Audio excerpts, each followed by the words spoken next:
नमस्कार दोस्तों, मैं हूं अतुल सिंह और आज हम एक ऐसा विषय लेकर आए हैं गहरा और डेटा ड्रिवन जो आने वाले 20 से 30 साल में भारत की अर्थव्यवस्था, कृषि, महंगाई और आरबीआई की नीति सबको बदलने वाला है। विषय है climate change, agriculture and monetary policy, यानी इंडिया का वास्तविक भविष्य। आज हम जानेंगे भारत का तापमान कैसे बदल रहा है, मानसून की वोलाटिलिटी कैसे बढ़ी, कृषि आउटपुट कैसे क्लाइमेट से प्रभावित हो रहा है, फूड इन्फ्लेशन क्यों स्टिकी हो रहा है, मॉनेटरी पॉलिसी में क्या बदलाव लाने पड़ेंगे और क्यों आज का कन्वेंशनल इन्फ्लेशन टारगेटिंग फ्रेमवर्क आने वाले दशक में पर्याप्त नहीं रहेगा। भारत दुनिया भर में सबसे वल्नरेबल देशों में से एक है क्योंकि हमारी अर्थव्यवस्था और भाव स्थिरता दोनों का सबसे बड़ा आधार एग्रीकल्चर है, जो सीधा मौसम पर निर्भर है। तापमान बढ़ने का ट्रेंड भारत में सरफेस टेम्परेचर पिछले कुछ दशकों में लगातार ऊपर गया है। 1.5 से 2 दशक पहले की तुलना में औसत एनुअल तापमान लगातार बढ़ा है। पिछले कुछ वर्षों में कई राज्यों में गर्मी की अधिकतम सीमा 45 से 50 डिग्री तक भी पहुंची। हीट वेव्स की फ्रीक्वेंसी और ड्यूरेशन दोनों बढ़े हैं। विंटर्स कम हो रहे हैं और समर्स लंबा खींच रहा है। तापमान डेविएशन का ग्राफ देखें तो ऊपर की तरफ झुका और लॉन्ग टर्म ट्रेंड या long term rise agricultural productivity के लिए एक स्ट्रक्चरल रिस्क है। दूसरा, मानसून वेरिएबिलिटी बढ़ रही है। भारत का एग्रीकल्चर 50 से 55% तक डायरेक्टली मानसून पर निर्भर है। मानसून रेनफॉल में year two year high variability बढ़ी है। एक्सट्रीम रेनफॉल एपिसोड्स बढ़ रहे हैं। कई जगह पर रेनफॉल बिलो एवरेज आता है, लेकिन कुछ सप्ताहों में अचानक फ्लड टाइप हेवी स्पेल्स आ जाते हैं। मानसून की ऑन सेट और विड्रॉवल टाइमिंग अनप्रिडिक्टेबल हो रही है। रेनफॉल डेविएशन के ग्राफ में साफ दिखता है। कुछ वर्षों में पॉजिटिव स्पाइक्स, लेकिन कई वर्षों में शार्प नेगेटिव डिप्स, यानी वोलाटिलिटी बहुत बढ़ चुकी है। इस वोलाटिलिटी का सीधा असर एग्रीकल्चरल आउटपुट पर पड़ता है। तीसरा, क्रॉप प्रोडक्टिविटी पर प्रभाव। टेम्परेचर बढ़ने से wheat, rice, pulses and oil seed सब में यील्ड दबाव देखा गया है। हीट स्ट्रेस से क्रॉप्स का वेजिटेशन साइकिल छोटा हो रहा है। अर्ली मानसून विड्रॉवल से सॉइल मॉइस्चर कम होता है। Heavy rainfall episodes crop damage और फंगल डिजीजेस दोनों बढ़ाते हैं। कई एम्पिरिकल मॉडल्स में साफ दिखा है कि टेम्परेचर डेविएशन में बढ़ोतरी होने पर एग्रीकल्चरल प्रोडक्शन निगेटिव इम्पैक्ट दिखाता है, लेकिन रेनफॉल डेविएशन का इम्पैक्ट दो तरह का होता है। कभी पॉजिटिव अगर टाइमली रेनफॉल हो और निगेटिव अगर इरोटिक रेनफॉल हो। एक्सट्रीम वेदर इवेंट्स भारत में पिछले 10 से 15 साल में flood, droughts, cyclones, heat waves, cold waves, इनकी फ्रीक्वेंसी भी बढ़ी है। कई राज्यों में फ्लड से क्रॉप लॉस, ड्रॉट से प्लांटेशन फेलियर, हीट स्ट्रेस से post sowing crop mortality, cold wave से वेजिटेबल यील्ड में गिरावट, इन सब का असर फूड इन्फ्लेशन में साफ दिखता है। क्लाइमेट, एग्रीकल्चर, इन्फ्लेशन का लिंक। हम इन्फ्लेशन को अक्सर सिर्फ डिमांड सप्लाई इम्बैलेंस से जोड़ते हैं, लेकिन असल में इंडिया में इन्फ्लेशन का सबसे बड़ा ड्राइवर है फूड इन्फ्लेशन, और फूड इन्फ्लेशन का सबसे बड़ा ड्राइवर है क्लाइमेट कंडीशन। फूड इन्फ्लेशन अब स्ट्रक्चरल क्यों हो रहा है? क्रॉप फेलियर्स बढ़े हैं, सीजनल यील्ड्स वोलाटाइल हुए हैं, शॉर्टेज साइकिल्स फ्रिक्वेंट हुए हैं, वेजिटेबल्स में सडन स्पाइक्स बढ़े हैं, सेरल्स में प्रोडक्शन रिस्क बढ़ा है। कोल्ड वेव्स वाले वर्षों में वेजिटेबल प्राइसेस में शार्प जंप भी आता है। हीट वेव वाले वर्षों में सेल्स प्रभावित होते हैं। फ्लड्स के दौरान हॉर्टिकल्चर और विशेष नुकसान होता है। यहाँ तक कि रेनफॉल डेफिशिएंट ईयर्स में पल्सेस की कीमतें 10 से 30% तक बढ़ जाती हैं। वहीं वेजिटेबल्स में 20 से 40% वोलाटिलिटी, व्हीट राइस स्प्रेड में इम्बैलेंस। फूड इन्फ्लेशन का सबसे बड़ा ट्रेट है परसिस्टेंस। एक बार बढ़ा तो 3 से 6 महीने तक ठहरता है। ये परसिस्टेंट मॉनेटरी पॉलिसी के लिए एक बड़ा चैलेंज है। दूसरा, demand versus weather shock. Demand driven inflation कम समय में कूल हो जाती है, लेकिन climate driven inflation supply bottlenecks के कारण प्रोलॉन्ग्ड रहती है। इसलिए वेजिटेबल्स में सडन वोलाटिलिटी, सेरल्स में सीजनल स्पाइक्स, ऑयल सीड्स में प्रोडक्शन प्रेशर, पल्सेस में रेकरिंग गैप्स, ये सब स्टैंडर्ड इन्फ्लेशन मॉडल्स में अर्लियर अकाउंट में नहीं लिए जाते थे, अब लेने पड़ रहे हैं। तीसरा, एग्रीकल्चरल प्रोडक्शन मॉडल्स। पहला, temperature deviation.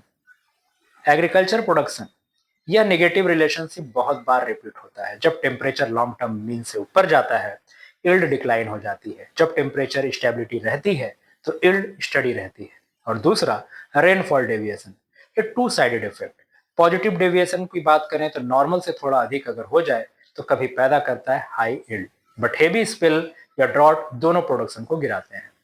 Agricultural growth rate और टेम्परेचर ग्राफ का लॉन्ग टर्म ट्रेंड अगर देखें तो कई वर्षों में ग्रोथ रेट गिरा है, कुछ में बाउंस बैक, लेकिन वोलाटिलिटी बढ़ रही है, यह मुख्य संकेत है।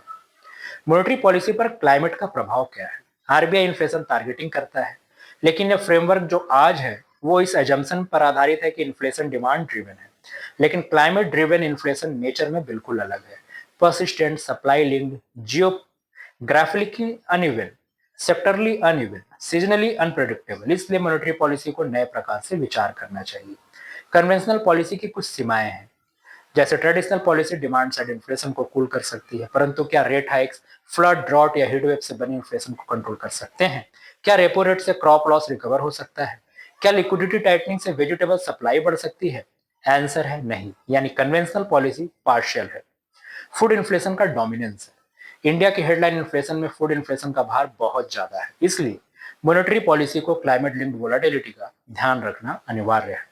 अगर ऐसा न किया गया तो इन्फ्लेशन का फोरकास्टिंग एरर बढ़ेगा और गलत टाइमिंग पर रेट एक्शन लेने का रिस्क भी बढ़ेगा। मॉनेटरी पॉलिसी के कुछ चैलेंजेस हैं। पहला, सप्लाई शॉक्स अनप्रेडिक्टेबल होते हैं। हीट वेव्स या फ्लड्स का टाइमिंग फोरकास्ट नहीं किया जा सकता। दूसरा, प्राइस परसिस्टेंस, फूड इन्फ्लेशन लंबे समय तक एलिवेटेड रह सकती है।